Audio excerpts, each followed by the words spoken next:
This is World Talks on TVP World. I'm Erinda. The Kremlin has held a largely modest Victory Day parade without any tanks or military equipment. It comes after days of speculation that Ukraine could strike the Russian capital during the event. Those fears only alleviated after a 72-hour ceasefire was announced on Friday.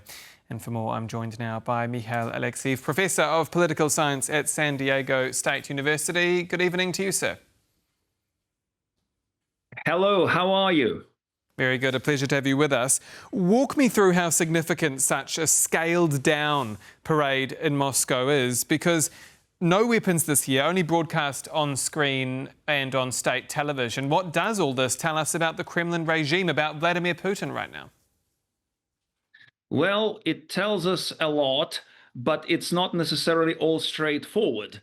So on the one hand, it certainly is a huge setback for Moscow because it has been customary to display Russia's military might and time it to the Victory Day. On the other hand, the way that the Kremlin seems to have orchestrated the parade still serves its main purpose. It had the Veterans of Ukraine War March, even the Korean Soldiers March, and then it kind of dovetails with Putin's message in his speech at the parade when he said that, this is Russia's just war. You are the heroes, you are the heirs of the sacred Soviet army who defeated the Nazis, who saved the world from the scourge of fascism,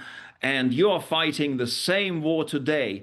And that is a very powerful message. In Russia, World War II, what they call the Great Patriotic War, is basically what you can say in politics a third rail. You cannot touch it. It's an absolutely sacred thing. So framing the current events in that sense certainly legitimates Putin's war, Putin's campaign, and he claims that Russia's victory is inevitable, just like Russia's victory in the Great Patriotic War happened. So you can look at these things in two different ways, but one thing that the absence of military gear in Moscow demonstrates is that there has been a significant shift in the fortunes of war on the front lines. Ukraine, through perseverance, through technological innovation,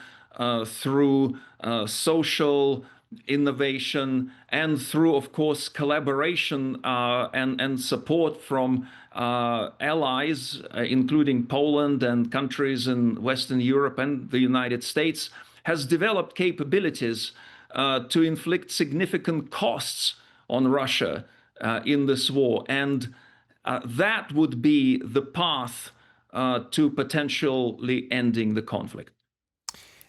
Does Vladimir Putin's message still land with people in Russia? He also denounced NATO once again in that address. And there's a headline in The Economist this week that reads, "Vladimir Putin's losing his grip on Russia." It's reportedly written by a former senior official in the Russian government. Is that overstating it, or is that official right? Well, this is a serious new trend that we have to watch. I wouldn't yet leap to far-reaching conclusions from it, but yes, we do detect a certain deterioration, a certain melting of Putin's public support, including my colleagues, sociologists who do research in Russia, report the lowering of Putin's support. However, it's still rather high. It's still in the 60s percentage points. And another thing is that the Kremlin has showed over time that it can turn things around. It can turn against its critics, reframe them, and actually boost popular support. However, I think in combination with economic hardship, with the mounting casualties at the front line, which become more known across the society and known personally by people.